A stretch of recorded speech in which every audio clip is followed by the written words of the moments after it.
Hello दोस्तों, नमस्कार। आज जो इंडियन इकोनॉमी की 10 मिनट की सीरीज है उसमें एक ऐसा इम्पोर्टेंट कॉन्सेप्ट लेके आए हैं जिसमें 1 मार्क्स आना लगभग श्योर है। और बेसिकली ये है हमारा ऑब्जेक्टिव ऑफ इकोनॉमिक प्लानिंग। तो हमने लास्ट कुछ लेसन्स में इकोनॉमिक प्लानिंग के बारे में डिफरेंट एस्पेक्ट देखे थे। अब क्या ऑब्जेक्टिव है इंडिया में इकोनॉमिक प्लानिंग का, इसके बारे में आज की क्लास हमारी होने वाली है। तो बेसिकली बात करेंगे। तो कभी भी जब भी कोई प्लानिंग करेगा, तो चाहे इंडिया की प्लानिंग हो या दुनिया की कोई प्लानिंग हो, always aimed at holistic development. तो ये बेसिकली इंडिया का जो डेवलपमेंट प्लान है उसमें बहुत ही मतलब डिटेल्ड उसमें होलिस्टिक अप्रोच में प्लानिंग की बात की गई है। Objective are broad, dynamic and interlinked, addressing both economic and social dimension. तो हमने बार बार देखा है कि केवल इकोनॉमिक ग्रोथ से नहीं होता, सोशल डायमेंशन को भी देखना पड़ता है। अगर हम कुछ की पॉइंट लेके चलते हैं की ऑब्जेक्टिव के, तो सबसे पहला है economic growth. Focus on sustain increase in national output and productivity. Sustain increase का मतलब है कि वो लगातार वो इंक्रीज जो है दिखती रहे, ऐसा नहीं कि अभी इंक्रीज हो गया फिर अगले कुछ सालों में ना हो।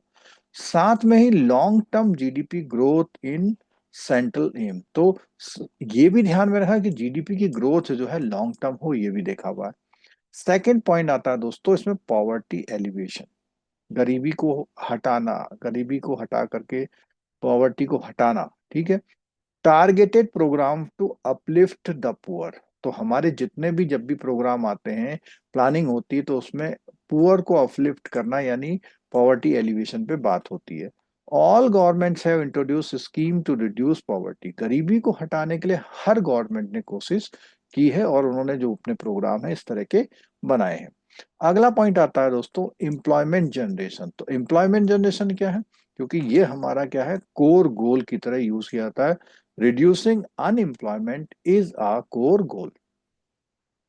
नेक्स्ट है employment is linked to poverty reduction effort. तो एम्प्लॉयमेंट क्या है, एम्प्लॉयमेंट होगा तो ऑटोमेटिकली पॉवर्टी का रिडक्शन होगा। नेक्स्ट इंपॉर्टेंट है इंडिया की जो डाइवर्सिटी है उसको देखते हुए social justice and reducing inequalities, address disparities at interpersonal and intrapersonal level. यानी अंदर एक व्यक्तियों के अंदर अंदर और एक व्यक्ति से दूसरे व्यक्ति के अंदर की जो डिस्पैरिटीज है उसको हटाना। Planning is use to correct economic injustice. जो आर्थिक रूप से हमारा इनजस्टिस चल रहा है उसको हटाने के लिए भी प्लानिंग की जो ऑब्जेक्टिव रखे जाते हैं। Self reliant economy. तो आजकल आपने देखा होगा हमारे जो प्रधानमंत्री जी भी बार बार self reliant economy, self reliance economy की बात करते हैं। तो no auto autarky but reducing dependency on foreign economics. तो यहाँ बात आती है कि अभी हमारी जो डिपेंडेंसी है फॉरेन इकोनॉमी उसको क्या करना है, रिड्यूस करना है।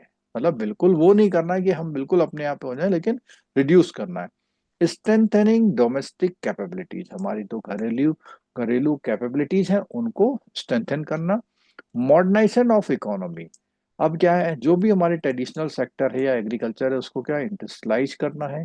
साथ साथ में include social reforms like gender equality. तो इसके बारे में भी हमने देखा था, एलजीबीटी के लिए भी हमें काम करना है। तो दोस्तों ये हमारे ऑब्जेक्टिव थे प्लानिंग के इंडिया के। इसे बेस कुछ क्वेश्चंस कर लेते हैं हम लोग। Economic planning in India has aimed not only to increase the output level of the economy but also at the ensuring that such growth is sustainable over time. This objective best described। तो यहाँ पर हमने देखा कि इस तरह की economic development जिसमें हम एक तो इंक्रीज तो कर रहे हैं आउटपुट लेवल, लेकिन हमको क्या करना है, सस्टेन भी करना है, ठीक है। तो ऐसा कहाँ पर होता है, इसी चीज को हम लोग बोलते हैं इकोनॉमिक ग्रोथ। क्या बोलते हैं, इकोनॉमिक ग्रोथ, यानी कि इकोनॉमिक आउटपुट लेवल भी बढ़े और वो लंबे समय तक सस्टेन भी रहे। और ये ऑब्जेक्टिव क्या है, इकोनॉमिक ग्रोथ का ऑब्जेक्टिव है, ठीक है। नेक्स्ट क्वेश्चन आता है, one of the key objective of the Indian economic planning has been to reduce unemployment, which is also considered a vital component of poverty alleviation strategies. This reflect the goal of। तो ऐसा क्यों करा जा रहा है, तो इसके लिए कौन सा गोल तय किया जाएगा कि भाई हमारा अनएम्प्लॉयमेंट को रिड्यूस करना है और इसी तरह गरीबी को भी हटाना है। तो क्या वो एम्प्लॉयमेंट जनरेशन है, इकोनॉमिक ग्रोथ है, मॉडर्नाइजेशन है, या सोशल जस्टिस है? तो इसमें बिल्कुल क्लियर आपका आंसर होता है एम्प्लॉयमेंट जनरेशन। ठीक है। नेक्स्ट क्वेश्चन है यहाँ पर, the objective of self-reliance in Indian planning was not to isolate the economy but to reduce। तो अभी हमने एक्सप्लेन किया था आपको कि इकोनॉमी को आइसोलेट नहीं करना है, लेकिन फॉरेन पे डिपेंडेंसी हमको क्या करनी है, रिड्यूस करनी है। और एंड एसर्ट इकोनॉमिक सोवेरेनिटी, यानी कि हमारे जो एक देश की जो इकोनॉमी है उस पे बात करनी है। This approach is the best described, और इस चीज को हम लोग क्या कहते हैं, सेल्फ रिलायंट इकोनॉमी बोलते हैं। जब हम अपने ऊपर में काफी कुछ डिपेंडेंट होते हैं, बाहर में हमारी डिपेंडेंसी रिड्यूस हो जाती है। ठीक है दोस्तों, पिछले 30 सालों में लगभग 10 लाख से ज्यादा बैंकर ने हमारे वीडियोस और पीडीएफ नोट से अपने जेआईबी, सीआईबी और प्रमोशन एग्जाम को क्वालिफाई किया हुआ है। इस तरह के हमारे सारे कोर्स NS2schoolofbanking.com पर मिल सकते हैं, या आप हमारा मोबाइल एप्लीकेशन भी डाउनलोड कर सकते हैं। ठीक है। नेक्स्ट क्वेश्चन पे आते हैं,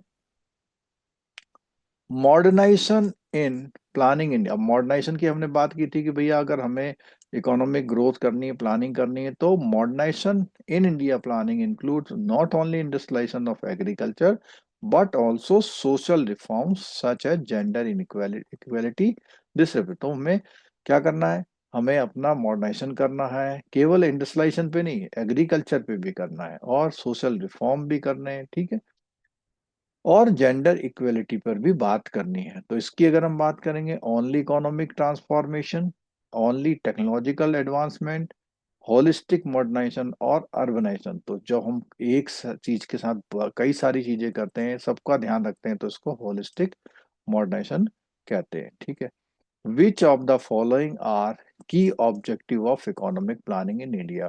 क्या पॉवर्टी एलिवेशन था, या हमारा सोशल जस्टिस था, या हमारा इंपोर्ट मैक्सिमाइजेशन है, या हमारा एम्प्लॉयमेंट जनरेशन है? तो हमने देखा था इसमें पॉवर्टी एलिवेशन बिल्कुल है, सोशल जस्टिस बिल्कुल है, इंपोर्ट मैक्सिमाइजेशन नहीं होगा, ये तो हम रिड्यूस करने की बात करते हैं, एम्प्लॉयमेंट जनरेशन बिल्कुल है। तो first, second and fourth will be the correct answer. Next question में बात करते हैं दोस्तों, which of the following statement correctly reflect the goal of Indian economic planning? Economic growth is a central aim, modernisation include social reforms, self-reliance means complete isolation, employment generation is linked to the poverty alleviation। तो हम देखते हैं one by one करके देखते हैं। First, economic growth is central aim, बिल्कुल ठीक है, पहला सबसे केंद्रीय हमारा जो उद्देश्य है वो यही है। Second, modernisation include social reforms, बिल्कुल ठीक है, क्योंकि सोशल रिफॉर्म्स के मतलब टेक्नोलॉजिकल, एग्रीकल्चर, इंडस्ट्रियल के साथ सोशल रिफॉर्म भी आपको करने होंगे। Self lines means complete isolation, बिल्कुल नहीं है, उन्होंने कहा था कि हमें रिड्यूस करनी है foreign dependency. Employment generation is link to the poverty alleviation, बिल्कुल ठीक है, एम्प्लॉयमेंट जनरेशन से हमारे पॉवर्टी का एलिवेशन होता है। ठीक है। तो दोस्तों ये हमारा आज का क्लास था। अगर आपको कुछ कहना है तो आप कमेंट बॉक्स में कह सकते हैं, या आप ns.tour@gmail.com पर मेल कर सकते हैं। सेशन अगर अच्छा लगता है तो लाइक करिए, लिंक को शेयर करिए, चैनल सब्सक्राइब करिए, बेल आइकन मत दबाना भूलिएगा। और आप सभी लोग हमारी क्लास देखने आते हैं, हमारी क्लासेस से फायदा लेते हैं, इसके लिए बहुत बहुत धन्यवाद। Thank you so much. मिलते हैं दोस्तों अगली इसी तरह की एक और इम्पोर्टेंट सीरीज में। Thank you.